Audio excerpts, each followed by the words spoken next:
Here is our humble little pile of things that I've been meaning to mend. Most of this is mine.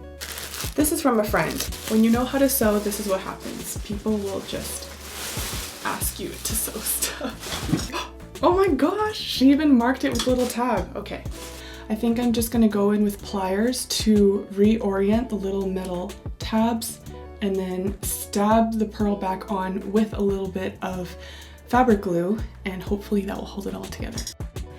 Ta-da! What would you say is the difference between YouTube me and me IRL? I'm taller than what people think. I'm 5'7.5", which is, I mean, it's tall for an Asian girl perhaps, but it's not that tall. I think on YouTube I come across really calming, which actually, to be honest, was a bit of a surprise even for me that that's how I translated, because I don't really consider myself very calming, but people feel it. Me IRL, I don't think if you meet me there will be too weird of surprises. Okay, I managed to pry open the tiny little silver claws and get this pearl secured back on with this glue, and now its job is to live up to its promises. Machine washable and dryable.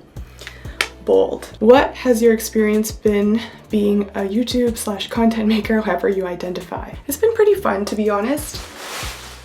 I think it's a bit weird. I understand why, but I still think it's a little weird that I kind of hear from a lot of younger people that like they'd love to be a YouTuber, they just want to like be popular on Instagram and on the websites and whatever. And sorry, I'm not using good words, but there's a part of that where I kind of feel like it really underestimates how much work is involved. And so I love what I'm doing, but it's such hard work. Like, I have no shortage of ideas. I feel like the real issue is having the excitement and motivation to just keep making creative videos that you're proud of. Meanwhile, I've identified the issue here. It looks like this shirt has all these pearls in front, and then this little metal tab is missing a pearl. Somehow it got unscrewed. She's got the pearl in the bag. First, I'm just gonna see if I can like screw it back in. Part of me thinks it will not be that easy. Oh, it's relatively that easy. Okay, fastest man job ever. Maybe more about your religion, church, married life. Ooh, what would you like to know? So I am Christian, and I think a lot of people know that on the channel, and I go to church. In fact, I actually even work part-time at a church just because I like the job and I like the community. The church that I go to, if you're ever in Toronto, is called Grace Toronto Church. If you go there and you see me, you're very welcome to say hi. If any of you are familiar with Tim Keller and the Redeemer churches that are a big network in New York, they recognize that Toronto, as a relatively large city, has a similar type of demographic where right now we have a lot of young people moving to Toronto, getting office jobs, and for a lot of those people it's hard to find a way to be in Christian community that's like relatable to their life stage, to their work demands, to their pace, priorities, and our church kind of serves that group. And I feel like we serve them pretty well. People are generally really surprised when they come to our church at how many young professionals there are. There's a lot. I don't know how many of you shared this problem, but this towel, the edge is starting to unfurl, as you can see, and this kind of just appears this way once you take it out of the dryer, and if you don't address it and you wash it again and you dry it again, you may lose the towel completely. How has marriage been? Ooh, I can talk all about it because Dan's not here. Just kidding. I feel like whatever I would say, I'd be happy to say around his face too. It is something that takes a little bit of getting used to, because I would say I'm the type of person who, if I don't feel like something is constructive or encouraging or beneficial, I'll just avoid saying it, because I kind of feel like there's no point bringing it up if there's no direction for it. But Dan's just like, I have a thought and I'll say it. And I love him for it. The first year of being married was very disorienting for me. What am I doing? What is my direction? Who am I now that I have this big new priority in my life to take care of? Like, I want to be caring and loving and give quality time to my husband, and all of those energies, interactions, time spent, none of those I really had to do before. So yeah, like we had a really, really great first year, and I'm thankful for that because I hear from a lot of people that the first year of marriage can sometimes be surprisingly rough. The only thing that's kind of on our minds now is that we were both like 1 to 2 years of married life would be nice, and now that we're approaching 2 years anniversary, we're like, this is when you said we would maybe want kids.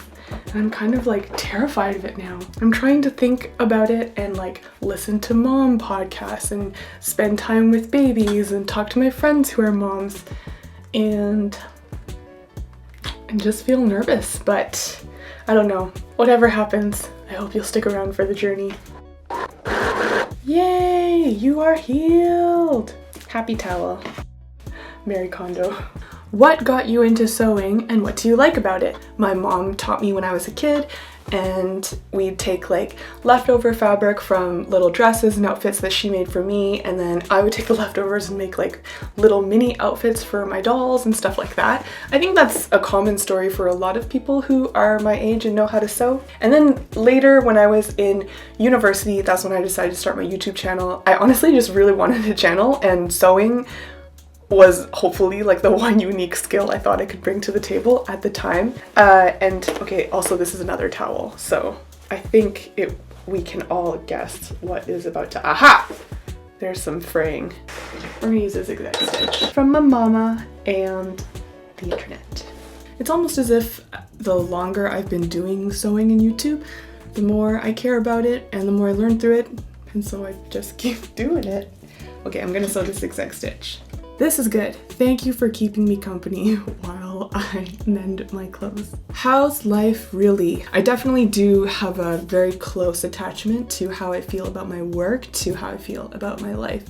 And truth be told, I guess that is the thing that's the most up and down in my life. Like, my family situation's pretty good, marriage situation pretty good, you know, like no weird stuff with friends, which is really nice. But my work is like, some days I'm like, yes, so motivated, this is great. And other days I feel like as if I just beat myself to go get stuff done. And I get stuff done, but at the end of the day, I like almost, it's weird, like I beat myself and then later I hate myself. And half of me feels like I hate myself for being so hard on myself, like, oh, why you have to push me so hard? And the other half of me is like, oh, why are you so lazy? It's dark. And like, why can't you just get it together? And so it's weird to say it out loud, but yeah, I really, in my worst times, I have that two sides of it thing. The like boss me is bitter towards me, and the do the work employee me is bitter towards boss me. And what's sad about that is both of them are me, and so like they're both upset, but I'm just fatigued because I'm like burning all this energy thinking it, like burning a candle at both ends basically. Yeah, that part really sucks. Even though stuff is hard, it is so much better than it was last year, which is already a huge plus. Okay, this is a polo that I bunsed. Let me go grab a shirt to use as a template. I'll be right back. Okay, this is a cropped shirt that I like the length on. How do you keep good posture? Is my mom watching this? Well, she already knows my posture's not great. There definitely is a confidence aspect in posture. At one point, I just started to think like, oh my gosh, I'm uncomfortable with the size of my chest. And so slouching kind of helped me to like not bring attention to it because it would all be like retreated. So just little things like that, and I just have to kind of like kick that out of my brain in order to have good posture. Sewing does not help. It's a lot of time spent bent over a table. Okay, let me give this a snip. Yeah, this shirt, sorry, I got it from Buns. And that's the online trading app that I've mentioned a few times here. Kind of, you know, like Kijiji, Craigslist, like online buy and sell, except here it's just trading. And so you kind of get to go into items that don't always have huge monetary value. Recently, I did a Buns trade where I saw the girl that I was supposed to trade with across the street, and she saw me too. But then we both had this situation where neither of us knew who was crossing the street for the other person. And like, you know, I was happy to cross the street for her. So the light changes, we both start crossing, and then I'm like, well, wait. And we just end up being like, here we go, woo, like in the middle of the street. That was the most heisty buns trade, if that's a word, that I've ever done. It was literally like we were the Oceans 2. Some of you have been telling me in the comments that you did download the Buns app and that there's not too much happening in your neighborhood yet. So if that's the case, at least just get like you and your friends on it and follow each other, because then you can kind of rate each other's stuff. I, for example, follow everyone I know who goes to church with me, because then I know the meetup is easy. Like, we're all there together on Sundays anyways. So because I follow them, whenever they post stuff, I get a notification. And in the spirit of like taking care of your stuff and helping to prolong its life, save some waste, feels good. I think there was one more shirt that I meant to cut. Yep, this one. I'll give this one a trim. Do I have any tips for having consistent quiet time and overall making time for God? Cool, I do. And it's not just for whether or not that time is spent with God. So I can just talk about quiet time at the very least. You know, I feel like I struggled through this throughout all of university, just figuring out what is that time of day that makes sense for me to have quiet time. You know, whether you're a person who loves starting the day with that like refreshing moment, or if you like doing it in the middle of the day as like a little midday recharge, or if you like to do it at the end of the day to close off the day.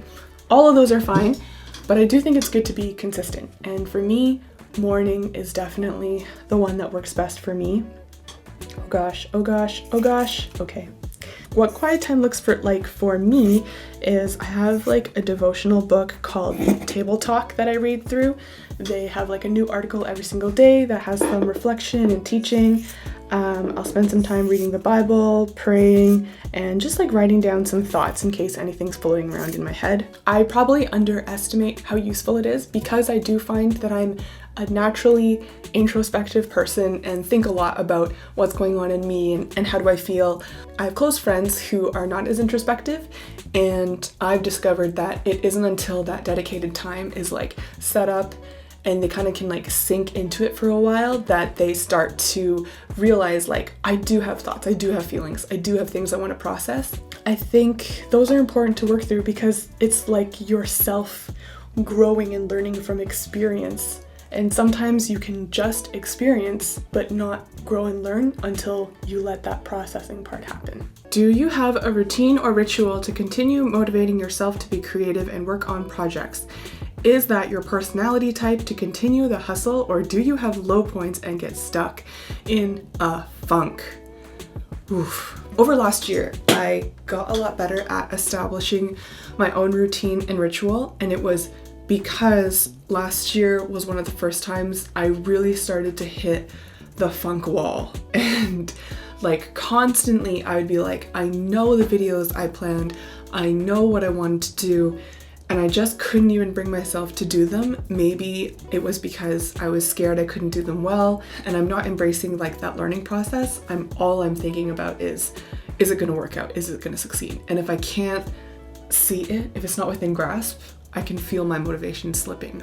What I did was I set up my own 2-week break. I only did things that would help to boost my confidence. I took a tapestry weaving class during that time, which made me feel so much better because I could craft and do it happily, and there was a teacher there to provide guidance, so I didn't have to stress about the success or failure. I could just be like, let's use pink. I also started picking up on doing a bit more hip hop. Like so many other types of dance, if you lack confidence, it's just really not going to sell. Like hip hop, so much of it is swag. Even when you make mistakes, if you're all like, this is a mistake, I don't know what's going on. Hip hop is the essence for me at the time, especially of like fake it till you make it. From those things, I kind of established the routine that I have now. I have some quiet time in the morning. I don't put a ton of pressure on myself like I used to on getting work done. Actually, that's probably a big part of why I'm scared to have kids, because there's a part of me that's so scared that like having kids will just make this whole routine even more difficult to manage, and I feel like I'm just learning on this whole like taking better care of myself thing. So that's why kids scare me, because I don't feel confident yet. Oh dear, we're at that stage. We're crying on YouTube. I need to get on with actually mending these pants. We're trying to do two things at once here, and I'm not really succeeding yet. There's a couple of questions about like facing challenges, overcoming things. So yeah, let's talk about that. This pant leg is the one that has no problems. It's all nice and folded the way it should be. However, this one, the blind hem has come undone. So first we gotta change the thread because white thread is not a good idea for this. How to overcome challenges. It makes me so happy that people have been responding so positively to me sharing about the like actual real challenges of sewing that I feel as an instructor obligated to encourage you and try to make things look easy and straightforward, like not take you on the meandering road that is sometimes my road because I'm like figuring out all this stuff as I go. But I've also recognized that encouragement also comes in the form of not pressuring you that everything just works out perfectly all the time, because it doesn't. And that's the reality of sewing. The way social media and everything is, my personal opinion is that there's a lot of pressure all the time for things to be perfect, and that really just isn't the way it is. Perfection is a scary standard to aim for. Oh, I'm not doing this right. Retreat! Alright, if this is your first time experiencing a blind hem, it is a certain type of magic. But basically, I just did a stitch all the way around that secured that hem back up into this good folded position that it was originally pressed for. And you cannot see any hem line, like stitch line on the outside, because it does a sneaky tiny stitch every once in a while that is a little bit difficult to see. That is a setting on my sewing machine, and you might be surprised that your sewing machine has it. It is a stitch that looks kind of like the zigzag stitch, only it, instead of doing like the continuous back and forth, it goes boop boop and then goes straight, and then boop boop and then goes straight. So if you see that stitch, it's a blind hem. Okay, oh gosh, damn. Like, look at this. This is so bad. I think I really should not even bother anymore. He might not appreciate that I just showed that on camera. Don't let him know. Okay, lastly, these pair of pants. So if you watched my sewing supplies video, I showed how at the most basic level of sewing, where you have super basic sewing supplies, we ain't even talking about sewing machine, you can hem your pants. What I didn't show you is that I actually only did the one leg and I never got around to doing the other leg. I keep wanting to wear these pants, then I keep being like, oh right, this might be our last question. Do I listen to any music or podcasts while sewing? Okay, this changes a lot. Sometimes you want to think, sometimes you want to be in the mood, sometimes you just want someone to tell you a silly story. So let me try to like hit all of those points. If you're wanting to feel all like business stimulated and that kind of thing, I generally like Girl Boss. If it's in the realm of fashion, I would recommend Glossy. I find the interviewer, Hillary, to ask very perceptive and well thought out questions. And then most people will tell you that they listen to How I Built This, so I'm just gonna toss that in there too, but not trying to tell you stuff that you already know. If you're wanting to feel all like, whoa, cool story, I learned a lot, that was so interesting. 99% Invisible. I finally got into listening to Reply All, and I've been really liking that too. Recently, I've been so happy about Homecoming, the documentary released by Beyonce on Netflix. Now you kind of get to enjoy her whole performance. And then on top of that, she shares some of her story about how she put together the performance and like the messages and importance of the things that she included. Oh my gosh. After that, I just really started thinking like, wow, I might have been willing to go to Coachella just for this. If you love Beyonce, the mix is so good. Otherwise, I actually have been listening to oddly like People's Office playlists, and it's probably because I kind of miss that office environment where there's like the team and you're all you know, kind of there and it's quiet, but everyone's like clicking away at their productivity. Okay, that'll be it for questions because I have managed to finish mending my entire pile of stuff that needed to be mended, which feels really good. Hey, I'm just jumping in here in the end because I think I just like launched right into mending my clothes and answering questions and forgot to give some good context on what the heck was going on. First, this video was sponsored by Buns. We wanted to talk about some funny stories I have from trading. I'll put a link in the description if you want to download Buns, and I hope you enjoyed a little bit of time spent to catch up and chit chat. Honestly, I am happy to talk about anything with you guys. I've learned so much from being able to run this YouTube channel, to sew, and I'm super grateful for you all. So thank you so much for watching. Hope you have a really great week. See you next Saturday noon. Bye.